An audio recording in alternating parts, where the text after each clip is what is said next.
Seigneur soit avec vous.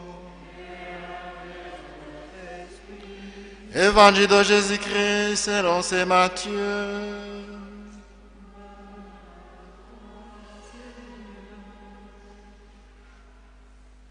Quand Jésus vit la foule qui le suivait, il gravit la montagne.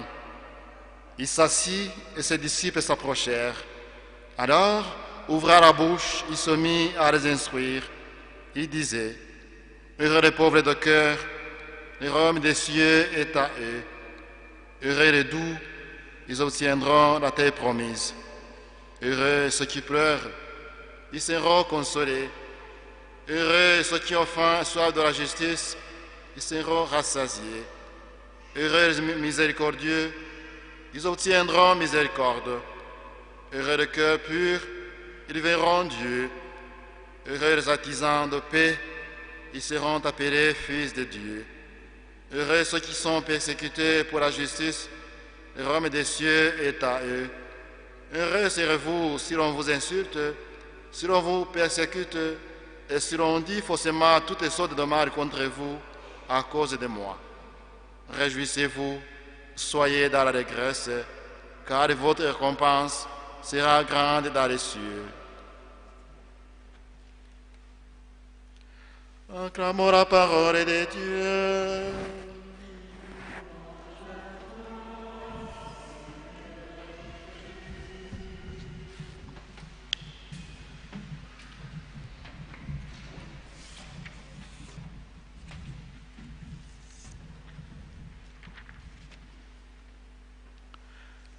Chers frères et sœurs, loué soit Jésus-Christ.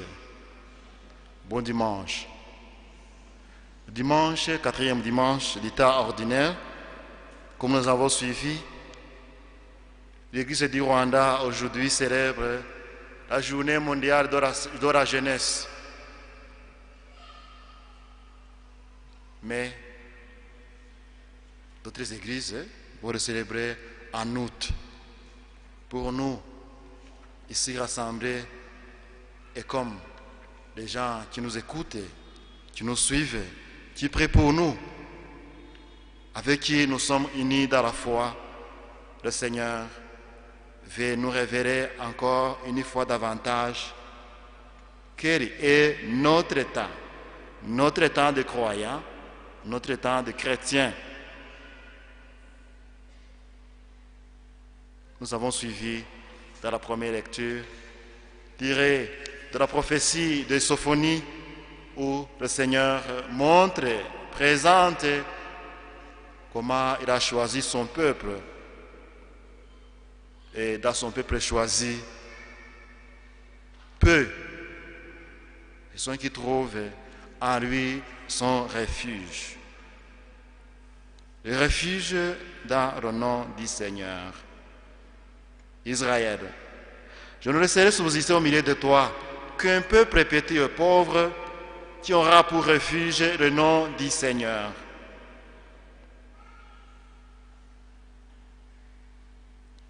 Ce peuple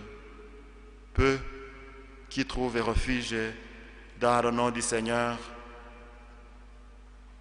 nous aussi, nous devons y parvenir, y appartenir. Nous devons appartenir à ce peuple petit qui trouve refuge dans le nom du Seigneur.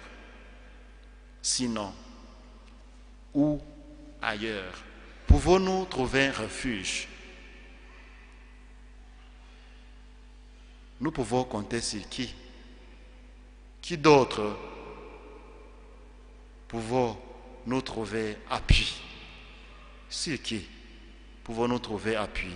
Sinon, dans le nom du Seigneur. Puisque ce que nous sommes, nous le devons du Christ. Saint Paul l'a bien souligné dans sa première lettre aux Corinthiens. C'est grâce à Dieu, en effet, que vous êtes dans le Christ, qui a été envoyé par lui pour être notre sagesse, notre justice, notre sanctification, notre rédemption.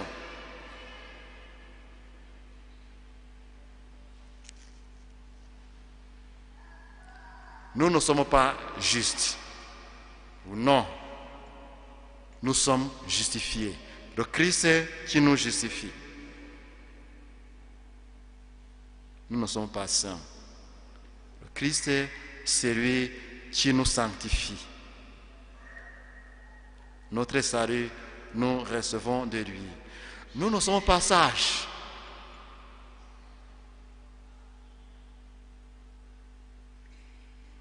Et si au moins nous pouvions nous rendre compte de ce que nous sommes. Tout ce que nous sommes, croyants, enfants de Dieu, dans le Fils unique, nous recevons de Jésus. Lui qui a été envoyé par Dieu pour être notre sagesse, de façon que, aux yeux du monde,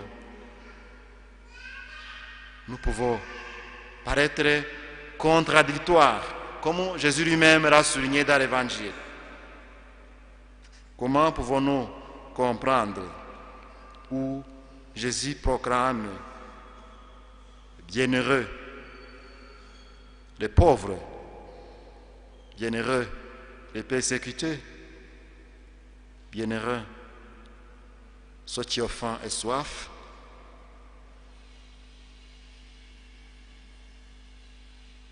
sinon avec son esprit, avec sa sagesse, avec sa sanctification, avec sa justification, avec sa rédemption.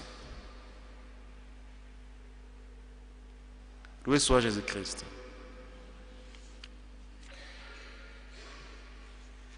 Les fous, aux yeux du monde, sont sages devant Dieu.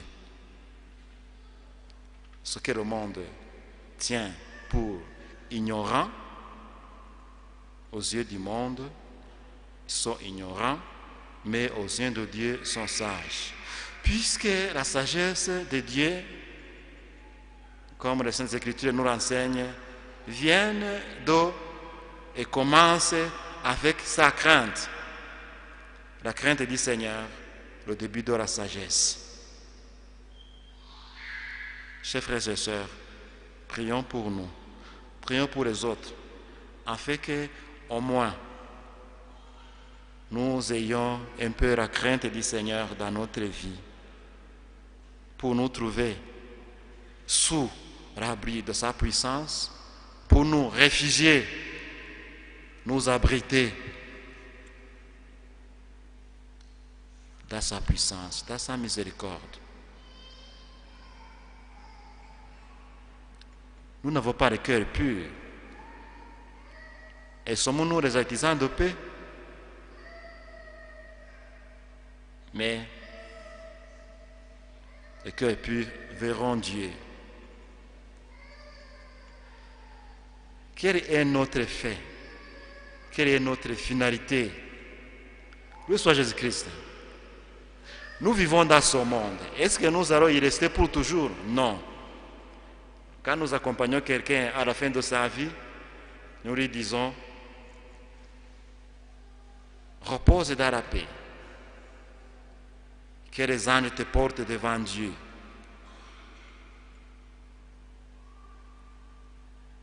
Qui peut paraître devant Dieu? C'est celui qui est justifié par Jésus-Christ, son Fils, qui a donné sa vie pour nous, qui a accepté de vivre au milieu de nous.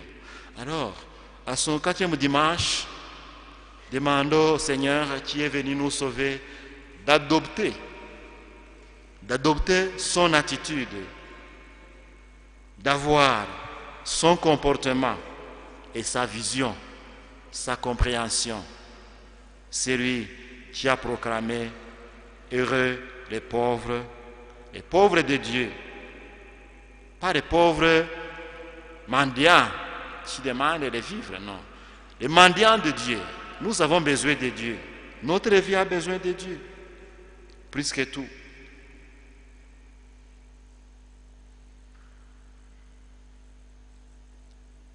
Et si nous pleurons, pourquoi nous pleurons? Pour la justice? ou pour autre chose. Si nous avons faim et soif, de quoi? De la justice de Dieu? En tout cas, ce dimanche doit nous laisser avec cette assurance que le Seigneur veut nous combler, mais nous devons accepter d'être comblés. Comblés en lui, pas par autre chose. Sa justice, sa justification, sa rédemption, sa sagesse.